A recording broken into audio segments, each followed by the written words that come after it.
Matapos ang mahigit 2 taong pagkakakulong sa Amerika, magbabalik bayan na si dating Agriculture Undersecretary Jocelyn Jokjok Volante ang umanina sa likod ng mahigit 700 milyong pisong fertilizer fund scam. At sa inaabangang pagbabalik ni Jokjok, bukod sa kilos protesta, sasalubungin siya ng mga tauhan ng NBI at ng warrant of arrest ng Senado. Saksi si Trisha Zafra. Pinaaresto na ng Senado si dating Agriculture Undersecretary Jocelyn Jokjok Volante pagtapak nito sa Pilipinas. Ito ang kautusan para muling ipatupad ang arrest warrant kay Volante na unang inisyu noong December 2005. Pirmado ni Senate President Manny Villar. Inaatasan nito ang Senate Sergeant at Arms na damputin si Volante pagtungtong nito sa NAIA at idiretso agad sa Senado. Pero kung si Justice Secretary Raul Gonzales ang tatanungin, paso na ang arrest warrant. Sa desisyon daw kasi ng Korte Suprema sa kaso ni dating NEDA Director General Romulo Neri, sinabi nitong hindi continuing body ang Senado. In the case of Volante, that was the 13th Senate. They must issue another warrant. Gayunman, nilinaw ng kalihim sa inilabas itong memorandum ngayong araw na inatasan nito ang NBI at ang Bureau of Immigration na salubungin at iproseso muna si Volante pagdating nito sa bansa. Ang mga taga-NBI at BID nang kukuha kay Volante mula sa mga escort nitong US Federal Marshals. Mula rito, dadalhin siya sa tanggapan ng Airport Immigration, kukunan ng fingerprint at bubusisiin ang mga dokumento. At sa gitna ng lahat ng ito, pinatitiyak ni Gonzales na masasaksihan ng media ang pagpuproseso kay Volante nang mabura raw ang suspetsang kinakanlong ng gobyerno ang dating Agriculture Undersecretary. Pero pagkatapos ng pagpuproseso, bahala na raw ang Senado kay Volante. As far as we are concerned, we have no reason to keep him. Tiniyak naman ng Manila International Airport Authority na hindi tatratong VIP si Volante. Natuto na kami sa mga request ng special ng mga special handling. Yung katulad ng nakaraan, hindi na mauulit 'yon. Ayun nakaraan, mga request for that we accorded on the arrival ni Losada, if you're referring to that, no. Jokjok will follow the normal procedure. Ang abogado ni Volante sa Pilipinas na si Attorney Antonio Zulueta ang itinakda ng pamilya na sumundo rito. The plan is for me to meet him at the airport. As to where he will go after that, after I have met him or after he leaves the airport, is something that I'm not privy to. Ang palasyo naman, tila ayaw palakihin ang pagbabalik ni Volante. Si Secretary Jesus Doreza nga, idinaan pa sa biro ang inaantabayan ng pagbabalik bayan ni Jokjok. Sige ka naman, Jokjok yan at bola-bola yan. Wala na ba tayong ibang magagandang istorya dyan sa Pilipinas? Si Attorney Frank Chavez naman na nagsampa noong 2004 ng reklamong pandarambong laban kay Volante at sa Pangulo, naniniwalang wala ring saysay ang pagbabalik bansa ni Volante kung magteteka-teka lang din naman daw ang mga kinauukulan sa kanilang investigasyon. Trisha Zafra ang inyong saksi. Laman ng mga pahayagan sa Filipino community sa Amerika ang pagde-deport ng US government kay dating Agriculture Undersecretary Jokjok Volante sa Pilipinas. Dismayado naman ang immigration lawyer ni Volante sa warrant of arrest ng Senado laban sa kanyang kliyente. Narito ang report. Hanggang sa Amerika, bandera sa ilang pahayagan ng mga Pinoy ang nakatakdang deportation ni dating Agriculture Undersecretary Jocelyn Jokjok Volante. Ang ilang Pinoy roon naniniwalang panahon na para harapin ni Volante ang akusasyon laban sa kanya. Dapat siya umuwi kasi kung wala siya talagang kasalanan, hindi harapin niya. Kung meron, dapat managot siya. I think that it's really important that he explains what happened to the missing funds. Pero may ilan namang tila wala na rin pakialam sa nangyayari sa bansa. Hindi naman namin pinapansin yung ganun. Kahapon, sinubukan ng GMA News na pumasok sa Kenosha County Jail para makausap si Volante. Pero pinagbawalan kami ng mga security guard doon. Dismayado naman ang abogado ni Volante na si Attorney Ira Ajulay. Saan niya'y magulong pagtanggap sa balita ng pagkabalik bansa ni Volante. Generally, an individual's release is private information that is not released in order to ensure protection of all parties concerned. There seems to be some serious foul play. Binatikos din ni Ajulay ang pagbuhay ni Senate President Manny Villar sa warrant of arrest laban kay Volante. Katakataka raw na makalipas ang mahabang panahon ay bigla na lamang itong ipatutupad. The circumstances makes us believe that there has been collusion between the governments all along, and we are gravely disappointed. Ang paniwala tuloy ni Ajulay, hindi nasusunod ang proseso ng batas sa Pilipinas. It's truly a miscarriage of justice, and the proper channels should always be followed. Para sa saksi, Michael Vati nag-uulat. Samantala, pinakakasuhan na ng Philippine National Police si retired PNP Director for Controllership Eliseo de la Paz at ang 3 iba pang opisyal. Kaugnay po ito ng hindi otorisadong paglalabas ng milyong-milyong pisong pondo ng pulisya sa kanilang biyahe sa Moscow. Saksi si Chino Gaston. There is reasonable basis to file criminal as well as administrative charges against concerned police officers, particularly those involved in the funding. Matapos sa isang linggong investigasyon sa kontrobersyal na Moscow trip, pinakakasuhan na ni PNP Chief Jesus Versosa ang kanyang mister na si dating PNP Comptroller Eliseo de la Paz, si Finance Director Chief Superintendent Orlando Pestaño, ang hepe ng Budget Division ng Directorate for Controllership na si Senior Superintendent Tomas Rentoy na siyang nagabot ng pera kay de la Paz, at ang Disbursing Officer ng Directorate for Intelligence na si Superintendent Samuel Rodriguez na siyang kumuha ng 6.9 million pesos mula sa Intelligence Fund. Maliwanag, yung 2.1, yun yung travel funds na supposed to be approved. Yung 6.93, yun ang yung walang unauthorized yun. Unauthorized disbursement yun. Ihaharap ang 4 sa reklamong paglabag ng Anti-Graft and Corrupt Practices Act, malversation of public funds at paglabag sa Central Bank Act. Sinubukan ng GMA News na kunin ang panig ng 3 opisyal, pero wala raw sila sa kani-kanilang opisina. Ang 7 general naman na nagtungo sa Russia, pinaliliquidate na, pinasosoli pa ang kabuang 274,000 pesos na travel allowance na natanggap ng bawat isa. Should any one of them feel they are entitled to reimbursement of expenses, they may file the corresponding claims. Hinimok din ni Versosa ang naiyan na kasuhan si De La Paz dahil sa hindi nito pagdedeklara ng perang inilabas sa bansa. Inatasan na rin ng Directorate for Intelligence na makipag-ugnayan sa Russian authorities para alamin kung bakit hindi pa naisasoli ang pera sa bansa. Kinumpirma naman ng Embahada ng Pilipinas sa Russia na nasa Moscow pa ang 105,000 euros na dala noon ni De La Paz. Paliwanag ni Ambassador Victor Garcia, may mga proseso pa raw kasing kailangan tapusin bago may padala ang pera sa Pilipinas. Pagtitiyak naman ng abogado ni De La Paz, may ibang mga proseso din kasi yata sila sa Moscow.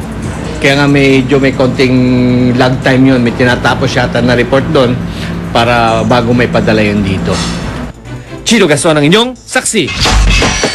Batong-batong na kaso rin ang rekomendasyon ng Senate Committee on Foreign Relations na isampa sa tinaguriang Euro Generals. Pero muling gihit ni Senador Nene Pimentel maging si PNP Chief Jesus Versosa dapat din umanong lumiban sa kanyang tungkulin. Saksi si Ruth Cabal. Para sa ilang senador, huli na ang paglalabas pa ng resulta ng investigasyon ng PNP. Malinaw naman daw na nagkaroon ng cover-up dahil sa pabago-bagong paliwanag ng mga opisyal ng PNP sa 105,000 euros na nahuling bitbit ni retired Police Director Eliseo de la Paz sa Russia. Kaya panawagan nila, for the sake of the integrity of the PNP, they should be suspended. Not because they are guilty, but because the investigation has to proceed without any inhibition. Naunahan pa ng Senate Committee on Foreign Relations ang PNP sa paglalabas ng rekomendasyong kasuhan ng lahat o ilan sa RP delegation sa Interpol Conference. Lumalabas kasi sa investigasyong ginawa ng Senado noong isang linggo na nilabag ng buong Philippine delegation sa Interpol Conference ang executive order na nagbabawal sa lahat ng foreign travels, maliban na lang sa ministerial meetings o mga scholarship at training na di gagastusan ng gobyerno. Wala rin daw basehan sa batas ang pagdadala ng halos 7 milyong pisong contingency fund ni De La Paz. At ang per dime na binigay para sa PNP delegation sa Interpol Conference, sobra-sobra raw sa tinakda ng batas. Labag din daw sa batas ang pagpapadala ng mga delegadong paretiro na. At nilabag daw ni De La Paz ang Central Bank Regulation na dapat dineklara niyang may dala siyang mahigit 10,000 pesos nang lumabas ng bansa. Kaya rekomendasyon ng Senate Committee on Foreign Relations kasuhan sa Ombudsman at sa DOJ ang ilan o lahat sa mga delegado sa Interpol Conference para sa malversation of public funds, graft and corruption, at paglabag sa Money Laundering Act at New Central Bank Act. Dapat kasali din daw sa preliminary investigation sina DILG Secretary Ronaldo Puno at Versosa. Pinapaaresto pa rin ng komite si De La Paz. Sumulat na raw si Senator Miriam Defensor Santiago kay Senate President Manny Villar para pirmahan na nito ang arrest at contempt order laban kay De La Paz na suportado naman ng ilang senador. Ang palasyo naman pinauubayan na lamang kay Puno ang issue. Ako, si Ruth Cabal, ang inyong saksi. At sa ibang balita, bumagsak ang Philippine Stock Exchange Index sa pinakamalaking antas sa loob ng isang araw na kalakalan. Ang piso naman nagsara sa 49 level laban sa dolyar. Saksi si JP Soriano. Sa kalagitnaan ng trading kaninang tanghali, bumulusok ng 12.9% ang Philippine Stock Exchange Index o PSEI. Napilitan tuloy ang pamunuan ng Stock Exchange na itigil ng 15 minuto ang kalakalan, ang unang pagkakataon sa 81 taong kasaysayan ng ating stock market. The reason for the trading halt is to give investors time to regain their composure before making any further investment decision. Ramdam pa rin ang kaba na ipagpatuloy ang trading. Lahat nangangamba sa laki ng perang posibleng mawala at nang magsara ang palitan. Naitala ang 12.3% na pagbagsak ng Philippine Stock Index, ang pinakamalaking pagbagsak sa loob ng isang araw. 252 billion pesos ang nawala sa merkado sa araw lang na ito. Ang investor na ito, hindi na iwasang manlumo. Lahat daw kasi ng kanyang ipon sa ilang dekadang serbisyo bilang accountant, ipinuhunan niya sa stock market. May fear na na magtatagal yung problema. Paliwanag ng Pangulo ng PSEI, pinulaut ng maraming dayuhang investor ang kanilang stock sa Pilipinas para ilaan ito sa ibang bagay. Sa tanya ng mga analyst, magpapatuloy pa ang pagbaba ng stock market sa susunod na 6 na buwan. Kaya naman asahan daw ang mas kaunti o ipagpapalibang bonus ng mga pribadong kumpanya ngayong taon. Those companies will be trying to consolidate and make sure na they will continue to try to stay viable. Pero di sang-ayon dito si NEDA Director General Ralph Recto. We have a very small capital market in the Philippines. So yung mga mayayaman lang ang may stocks. So hindi apektado yung pangkaraniwan tao. Kasabay ng pagbagsak ng stocks ang pagbagsak ng piso sa palitin sa 49.399 kontra dolyar. Pero pagpapanatag ng Malacanang, nananatili raw matatag ang mga programang pang-ekonomiya ng ating bansa. Ako si JP Soriano, ang inyong saksi. Pinagpaliban ng Energy Regulatory Commission o ERC ang desisyon nito na payagan ng Meralco na magpatupad ng dagdag singgil sa kuryente sa susunod na buwan. Paliwanag ni ERC Executive Director Atty. Francis Saturnino 1. May hanggang November 7 pa kasi ang NASECOR para maghain ng motion for reconsideration para pigilan ang power rate hike. At hanggat wala raw naihahain ng NASECOR at wala pang sagot ang Meralco, hindi raw muna nila papayagang ipatupad ang dagdag singil. Kinatuwa naman ng NASECOR ang ginawang pag-aksyon ng ERC. Ipinagbili na ng GSIS ang 27% share nito sa Meralco sa San Miguel Corporation. 70 piso kada share ang napagkasundo ang halaga at ito ay babayaran sa loob ng 3 taon. Ayon kay GSIS President and General Manager Winston Garcia, gagamitin sa ibang investment ang inaasahang 30 bilyong pisong kita ng GSIS mula sa pagbenta ng natitirang stake nito sa Meralco.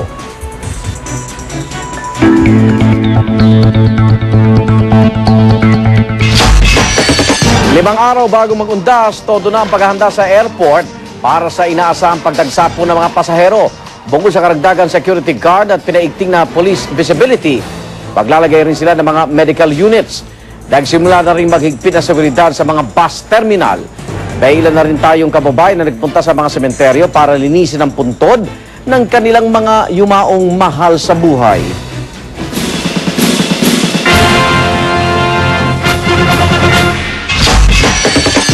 Walong araw bago ang US presidential elections, lalong uminit ang kampanya ng Democratic at Republican Party. Determinado si Republican presidential candidate John McCain na talunin si Democratic presidential candidate Barack Obama sa Ohio. May tuturing kasi itong key state dahil ilang presidente na raw ang nanalo dahil sa boto mula sa Ohio. Pero sa ngayon, si Obama ang nangunguna roon. Nasa Florida naman si Obama na maituturing na baluarte ng mga Republican. At sa kanyang speech, walang takot niyang tinira si McCain. We know what the Bush-McCain philosophy looks like. It's a philosophy that says we should give more and more to millionaires and billionaires and hope that it trickles down on everybody else. And I'm aware it's been many, many, many years since a presidential candidate was able to win the presidency without Ohio. I don't intend to take that risk. We will win Ohio.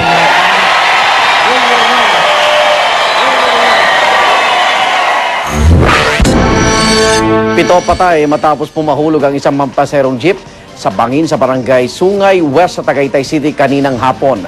Ayon sa Tagaytay PNP, patungo sanang Talisay, Batangas ang jeep nang mawala ng preno sa isang kurbada at tuluyang mahulog sa bangin. na tinatayang 1,000 talampakan po ang lalim. 18 iba pang nagtamo ng sugat at bali sa kanilang mga katawan. Ginagamot na sila sa iba't ibang ospital sa Tagaytay City. Samantala, kabi-kabilang kilos protesta ang sumalubong sa pagbubukas ng Global Forum on Migration and Development. Pero hindi na nakalapit pa ang mga rallyista sa PICC kung saan idinaraos ang forum. Saksi si Cesar Apolinario.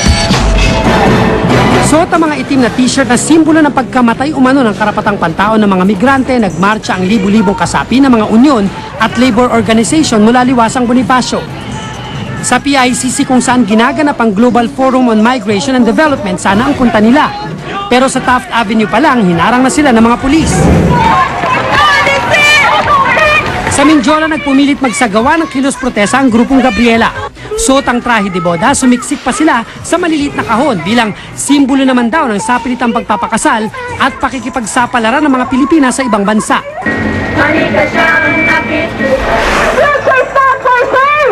Hindi naman nagpahuli ang mga militanteng kabataan na kasamang iba pang youth group mula sa Thailand, Malaysia, Indonesia, Japan, Pakistan, Nepal at Syria. Mula Plaza Salamanca, nagmarcha sila papunta sa ng US Embassy pero dahil nakaporma na ang mga pulis, sa harap na lamang sila ng National Library nagprograma. Habang kabi-kabila ang kilos protesta, natuloy ang pagbubukas ng ikalawang GFMD. There is no country that doesn't have a significant migrant base anymore. Even those countries of origin, like the Philippines, for example, you have migrant communities here. Cesar Apolinario ang inyong saksi. Umabot na sa 23 ang bilang ng bangkay na narecover ng mga otoridad mula sa tumaob na MV Princess of the Stars. Kanina muling sinuwi ng mga diver ang Deck C ng tumaob na barko sa ikalawang araw ng retrieval operation. Hinala nila maraming pasahero roon dahil nasa deck na ito ang economy lounge at dining area ng barko. Inilipat ang mga narecover na bangkay sa MV Tacloban Princess. Ipinagbawal ng Department of Health ang pagbebenta ng sunflower blueberry cream sandwich matapos itong magpositibo sa melamine sa pagsusuri ng Center for Food Safety ng Hong Kong. Ayon kay BIFAD Laboratory Chief Lulu Santiago, isinailalim nila sa sariling melamine testing ang naturang produkto at inaasahang lalabas ang resulta sa Miyerkules. Pero habang wala pang lab test result, at bilang pag-iingat na rin, voluntaryo munang itinanggal sa pamilihan ng Crowley Foods, ang manufacturer ng sunflower blueberry cream sandwich, ang lahat ng variants ng kanilang produkto sa merkado. Pinakamabigat na lalaki sa buong mundo, nag-asawa na. At waitress na 88 years old na, dinarayo sa isang restaurant sa New York City. Saksiyan po ang mga balita mula sa iba't ibang panig ng mundo. Missing pa rin ang batang pamangkin ng Oscar-winning actress na si Jennifer Hudson. At para mapabilis ang paghahanap kay Julian King, nagbigay na ng pabuyang $100,000 si Hudson. Nawala ang 7 taong gulang na bata matapos matagpo ang patay ang ina at kapatid ni Hudson sa kanilang bahay sa Englewood, Chicago noong nakaraang Biyernes. Kung di balakid ang edad sa pag-ibig, di rin daw problema ang bigat at pinatunayan niya ng kinikilalang pinakamabigat na lalaki sa buong mundo. 1,230 pounds si Uribe nang unang makilala ang kanyang nobya. Pero nang dahil sa pag-ibig, pumayat daw siya ng mahigit 500 pounds. At ngayong mister na siya, target naman ni Uribe na masungkit ang world record para sa greatest loser sa larangan ng body weight. Sikat naman ang isang restaurant sa New York City, hindi dahil sa pagkaing handa nito, kundi dahil sa isa nilang babaeng waitress na ang edad, 88 years old. At wag daw siyang ismolin dahil ang senior citizen na si Rosie, bukod sa isang magiliw na servidora, hindi rin daw pahuhuli kung sipag ang pag-uusapan. Ilang buwan lang matapos manganak, bumisitang Afghanistan si Hollywood star Angelina Jolie. Di para sa shooting ng pelikula, kundi para manawagan ng tulong at suporta para sa mga Afghan refugee. Bahagi pa rin ito ng misyon ni Angelina bilang Ambassador of Goodwill ng United Nations. Para sa saksi, Rosetti Rivera, nag-uulat. Para sa karagdagang balita, patuloy ang tumutok sa GMA News and Public Affairs at maglagon sa www.gmanews.tv kung saan mapapanood ang ilang bahagi ng saksi. Para naman makatanggap ng mga pinakabagong balita via text, itype lang ang GMA News Space On at isend sa 4627.